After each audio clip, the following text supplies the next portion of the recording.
দক্ষ ডাক্তার হওয়ার উদ্দেশ্যে যারা আমার সঙ্গে ফেসবুকে ও ইউটিউবে যুক্ত হয়ে আছেন তাদের উদ্দেশ্যেই আমি 100টা ওষুধ নিয়ে আলোচনা করার জন্যই আমি করে থাকি। আজকে 87টি ওষুধ আলোচনা করেছি, আজকে 88তম ওষুধ এবং হার্ট নিয়ে কথা বলবো। সেই কারণে ওষুধটার নাম ব্রোমিয়াম। সচরাচর এই ওষুধের ব্যবহার নাই, একমাত্র হার্টের রোগের কারণেই আমি এই ওষুধটি আলোচনা করতে যাচ্ছি, কারণ এটার ব্যবহার খুবই কম। সুতরাং শেষ পর্যন্ত রোগটি সম্বন্ধে জানার জন্য ভিডিওটি দেখবেন। চলে আসি তাহলে। ওষুধটির নাম হচ্ছে ব্রোমিয়াম। সচরাচর এটা হ্যালোজেন গ্রুপের মধ্যে পড়ে। আয়োডিন, ব্রোমিন, ক্লোরিন এই তিনটা ওষুধেই এই গ্রুপে আছে। প্রায় কাজগুলো প্রায় একই রকম। সেই সুবাদেই আমি এই ওষুধটি হার্ট রোগের পালপিটেশন এবং সেই কারণটাও ব্যাখ্যা করার চেষ্টা করব। চলে আসি কি কি লক্ষণের ভিত্তিতে আমরা এই ব্রোমিয়াম ওষুধটি প্রয়োগ করতে পারি। যদি আমি 1 নম্বর বলি, আয়োডিনের বর্ণ, চোখের বর্ণ কালো, এটার চক্ষু তারকার বর্ণ হচ্ছে নীল। 2 নম্বর হচ্ছে চুল পট্টি অনেকটা পাঠের মতন।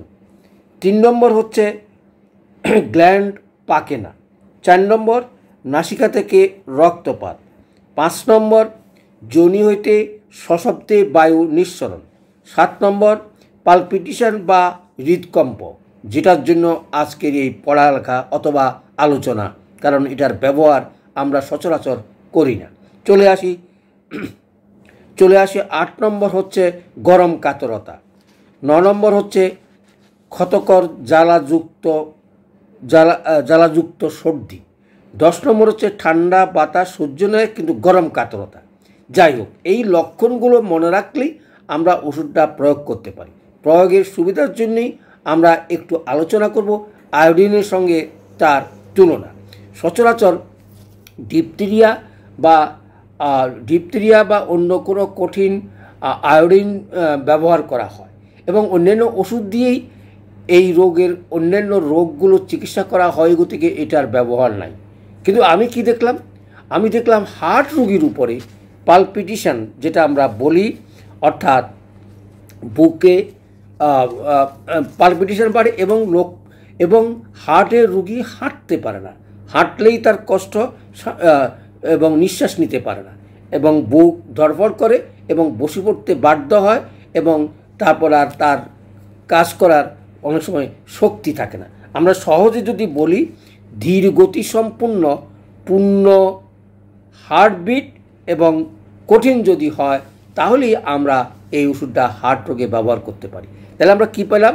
সচরাচর হার্টের দেখবা হাঁটলেই বুক দপ্তর করে, এই দরফরানি অনেক ওষুধে আছে, কিন্তু এটাতে স্পেসিফিক্যালি আছে গতিকেই আমরা এই ওষুধটা হার্ট রোগের জন্যই পড়াবার বা জানার আগ্রহ হয়েছে। সেজন্য তোমরা দক্ষ ডাক্তারের উদ্দেশ্যে আছো, সেই কারণে এই ওষুধটা জেনে রাখা ভালো। আমি এই কথা বলছি না এটা বহুল ব্যবহার হয়, কারণ এটা বানানো অনেক সময় কষ্ট হয়, অ্যাভেলেবল অনেক সময় পাওয়া যায় না, কারণ সেটা সক্রিয় হয়ে বাতাসে মিশে যায়। যাই হোক, তাহলে আমরা কি পাইলাম? আমরা পেলাম যে কি লক্ষণে সেটা ব্যবহার করতে পারি, সেই লক্ষণগুলো মনে রাখার চেষ্টা করব। আর হার্ট রোগের জন্য সেটা 1 নম্বর।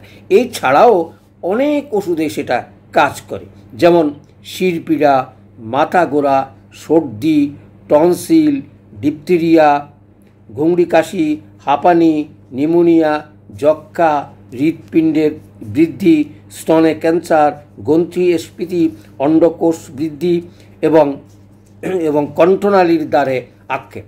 প্রশ্ন হচ্ছে, এই ওষুধটা দিয়ে আমরা অনেক সময় ডিপথেরিনাম অথবা ডিপথেরিয়া রোগে বা অন্য কোনো ওষুধ দিয়ে ব্যবহার করে থাকি। সচরাচর এই ওষুধটা ব্যবহার কম হয়, কিন্তু রোগের যে লক্ষণ, সেই লক্ষণ যদি এই যে রোগগুলো বললাম, সেগুলোর সাথে অনেক সময় আমরা পার্থক্য নির্বাচন মনে রাখতে পারলেই আমরা ওষুধটা প্রয়োগ করতে পারব। যেমন আমি যদি বলি যে কিসের এই যে আমরা আয়োডিনের সঙ্গে অর্থাৎ গ্রন্থি স্ফীত হবে, দেখো অনেক ওষুধ আছে, কিন্তু এটার বৈশিষ্ট্য হচ্ছে গ্রন্থিগুলো পাকে না এবং গলার গ্রন্থি বা গণ্ডমালা এখানেই অনেক সময় আমরা ফ্যাট বডি পাই, অথবা শক্ত বডি যদি থাকে শরীরে, যেগুলো আমরা ওষুধ নির্বাচন করতে পারি না। এখানে আয়োডিন ফেল হইলে আমরা ব্রোমিন দেওয়ার চেষ্টা করব। আয়োডিনের কাজ ধীর গতি, সহজে 1 মাসে বা 1 বছর অনেক সময় সেটা কাজ করা অনেক সময় কষ্ট হয়ে পড়ে, কিন্তু ব্রোমিয়ামের গতি অতি দ্রুত। সেই কারণেই এটা অনেক সময় ব্যবহার করাও আমাদের উচিত বলে আমি মনে করি। তারপরে ডিপথেরিয়া অথবা অন্য কিছু রোগে সচরাচর কেলিকার্পের ওষুধগুলো বক্ষ আক্রান্ত করে,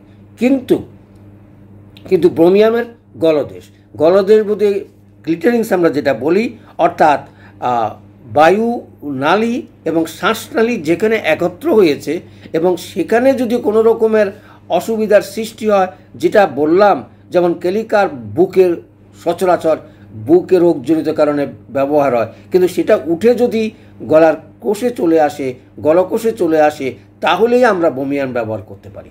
আর ব্রোমিয়ামের টিউমারগুলো বা শক্ত, এগুলো সহজে পাকতে চায় না, কিন্তু অন্যান্য যেমন আয়োডিনেরও তাই।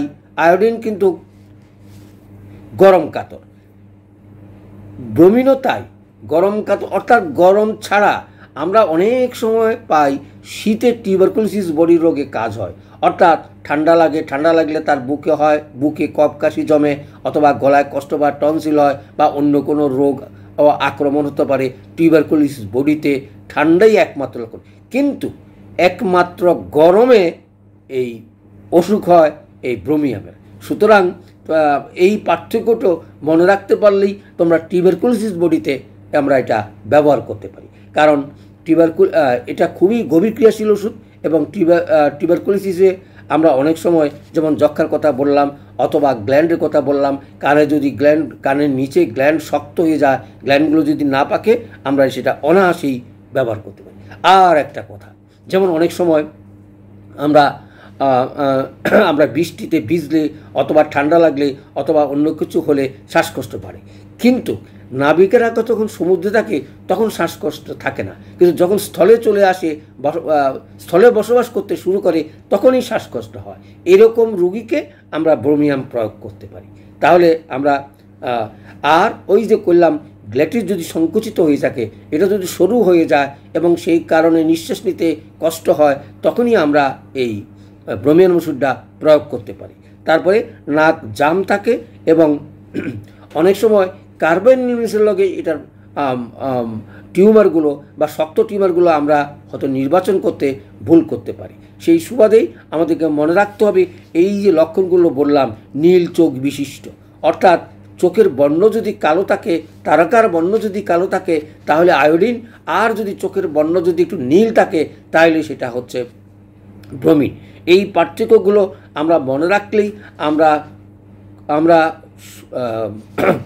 হার্ট রোগে যেই হৃৎপিণ্ডের বৃদ্ধি, এনলার্জমেন্ট যদি হয় হার্টের, এবং এনলার্জমেন্টের কারণে ওই যে কথা বললাম, হাঁটতে পারে না, সিঁড়ি বাইতে পারে না, একটু গেলেই শ্বাসকষ্ট বাড়ে, তাকে বসে থাকতে হয়, বসে গেলেও অনেক সময় সেটা বাড়ে এবং ভালো হয় না, সেই কারণেই এই ওষুধটা প্রয়োগ করা উচিত।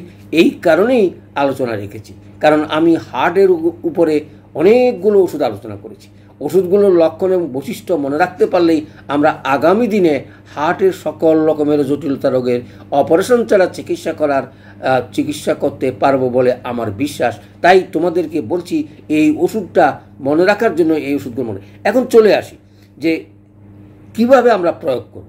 দেখুন, আমরা শততম পদ্ধতিতে আগে যে সিস্টেম ছিল সেভাবে যুগ থেকে আমরা বেরিয়ে আসছি, আর ওটা নিয়ে আমাদের চিন্তা করাও উচিত না। শততম কী দেবো কি দেবো না, কত পাওয়ার দেবো। আমরা কোনো ওষুধ যদি এলএম সিস্টেমে 50তম পদ্ধতিতে শুরু করি, তাহলে M1 থেকেই শুরু করব। M1 M2তে যদি তুমি নির্বাচন করতে না পারো, তাহলে বুঝতে হবে এই ওষুধটা রোগীর জন্য ফিট নয়। M1 M2 M3তেই তোমাকে নির্দেশ দিবে এই ওষুধটা এই রোগীর পক্ষে উপযোগী। যদি কাজ না করে, তাহলে আর এটা গো হায়ার ডোজে যাওয়া উচিত না বলে আমার বিশ্বাস। তাহলে চলে আসি আজকের এই আয়োডিনযুক্ত, অর্থাৎ আয়োডিনের যে সকল কাজ, সে সকল কাজ ব্রোমিয়ামে করে থাকে, এবং পার্থক্যগুলো মনে রাখলেই আমরা ওষুধটা প্রয়োগ করতে সুবিধা হয়। আমি চোখের কথা বললাম, ধীর গতির কথা বললাম, এবং এই দুইটা কথা মনে রাখলেই আমরা আমরা আমরা এটাকে প্রয়োগ করতে পারি। সচরাচর এই যে বললাম গলদেশ আক্রমণ করে ব্রোমিয়াম, কিন্তু আয়োডিন সকল জায়গায় আক্রমণ করতে পারে। ডিপথেরিয়া অথবা গলগণ্ড রোগে আমরা অনেক সময় আয়োডিন ব্যবহার করি। আর গরমে যে কষ্ট, গরম হইলেই যে রোগগুলো হয় সেটা একমাত্র, অর্থাৎ সেটা যদি চুলার গরমে হয়, হিটে তাপের মাত্রা গরমকালে হয়, তাহলে অনায়াসে আমরা এই ওষুধটা প্রয়োগ করতে পারি। তাহলে আজকের এই আলোচনা সকলকে ধন্যবাদ জানিয়ে আমি শেষ করছি। ধন্যবাদ।